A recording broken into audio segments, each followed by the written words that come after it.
I'm getting the super cut so no one can bother me. This is Clear Vision Television, here with Slug Christ.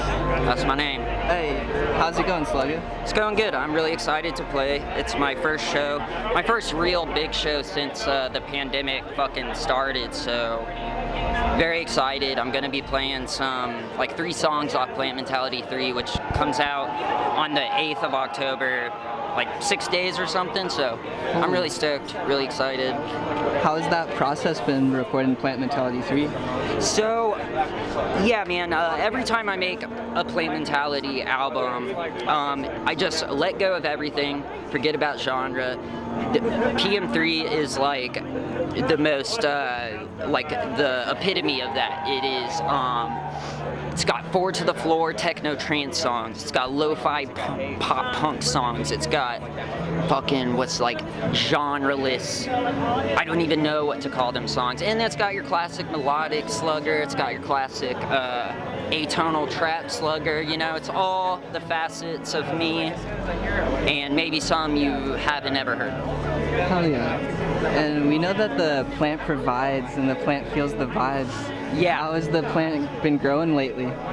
The plant has been growing steadily because it doesn't give a fuck about any of the other plants, you know? It's just growing. It's not comparing itself to other plants. It's just blooming, blossoming, growing. Whatever happens, if it rains, if it doesn't rain, it's chill. It's gonna make it through it, or it might die. Not a big deal. It's a plant. Plant mentality. I really respect it. Y'all already know. So what's your source of energy been lately other than the actual sun? Yeah, as much as you'd like to believe it, the plant man himself is not capable of photosynthesis. So I do have to eat food for sustenance, you know. I quit doing like the super hard drugs that were killing me, which is nice, you know. So, you know, it's been hard, you know, because for the last 6 years I relied on heroin or fentanyl to get in the mood and shit, you know. So it's been a process, you know. I smoke so much more weed now, you know, and that I probably spend as much on weed now as I did on heroin back then, but it is what it is. It's a lot better than the alternative, you know. Whoa. So yeah, you know, I just get my inspiration, I guess that's what you're asking, from anywhere, man. It can be fucking staring at a light bulb and thinking about your existence, or it can be, I'll think of a dope-ass bar just while taking a shit, and that'll become a dope-ass song like in a year later or some shit. Holy. So you definitely like watching anime, and Obviously. Your new single, Hitmonlee, is a Pokemon character. For sure, for sure. So do you fuck with Hitmonlee more than like Hitmonchan or Hitmontop? Like. Well, I wouldn't say that. You know, they're cool in their own right. Hitmonchan is based off, what's his fucking name? So Hitmonlee is based off Bruce Lee. Who's Chan? Jackie Chan. Hitmonchan's based off Jackie Chan. So, you know, Jackie Chan and Bruce Lee are both really fucking dope in their own way. Same with Hitmonlee and Hitmonchan. Hitmontop, that's like what, 3rd gen? You know, I'm old as shit, man. I'm 1st, 2nd, a little bit of 3rd gen.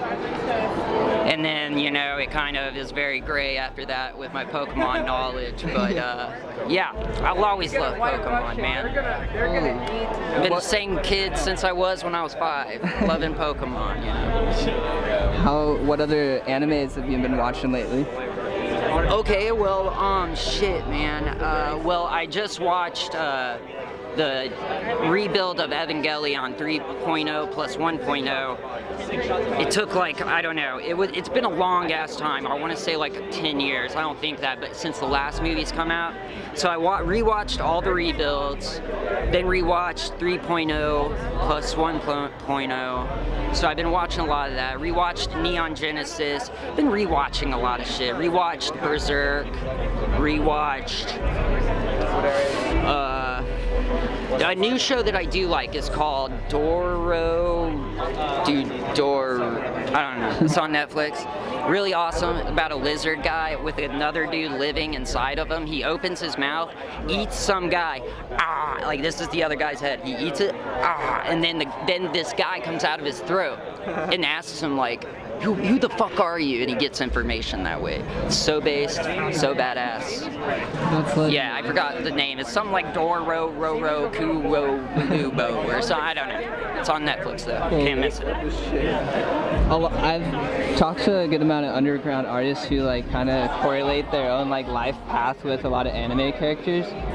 Yeah. What do you think about that? Dude, man, like Gon from Hunter x Hunter. I don't know if y'all know him. He's super. Gon and Killua. Like Killua's very, he thinks everything out. And Gon is like super emotional about shit. So, you know, on the real though, like my main source of power is just that hidden power within that's all emotional, you know. I like to think I'm smart, so people think I'm smart, but really it's all about like the emotion, you know, like when I paint a picture, I much rather would throw paint at the canvas and come up with some cool, emotional, abstract picture rather than a landscape, because a landscape is old school. You look at it, it's like, wow, that's a landscape. What's the emotional value there? But if you throw paint at the canvas, there's a lot of emotion. It's all about a give and take type thing. Use your brain a little bit, use your heart a little bit, you know? Definitely.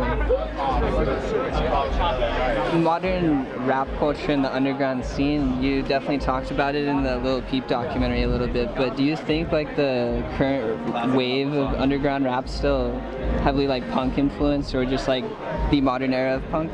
Well, to be honest, man, I think punk has really, you know, there was the pop punk in the 2000s and like kind of the last, it's like a revival now, but all the bands now are just novelty, you know, and I think the punk spirit left in the 80s. It left the punk world in the 80s and really went with hip hop, man. Like NWA in the 90s was the most punk ass shit anyone had ever heard. Whether they were black, white, Spanish, whatever, transcended everything. Whatever the fuck you are, you know that shit is punk rock, you know? And a lot of old head punk guys saw that shit and were really mad at me for a while. They were like, what does this little loser rapper kid think he knows about punk? And they're just old like boomer punks who are really mad that I said it's in hip hop now. And punk, like, you know, the most of it was explored in the 80s and early 90s, and I'm talking about punk, not pop punk, you know, that shit. Blink-182, they did their thing. It's not punk though. The real punk ethos has been in hip hop since the fucking 90s, like I said, and it's gonna stay there for a while until like probably 100 years from now when some weird ass shit, other shit starts happening. In a sense, like evolved, correct, right? Say what? In a sense, like evolved, right? Yeah. No, it's all in a flux. Everything, any type of art. That's why it's hard to pinpoint, you know, certain rappers. You can't just call all these rappers hip hop, because, you know, I don't think I'm the most hippity hip hop kind of guy, but I'm definitely rapping. But then in some songs, I'm not rapping at all, and you know. It's all about being in flux and not pigeonholing something. Everything's always in flux, especially an art movement like that. So, yeah, I don't like to be pigeonholed. But yeah, it's always evolving, and you got to be conscious of that as an artist or even as a fan, you know. The fans are usually more conscious of the shit than I am. You know, I don't be paying attention to anything, you know.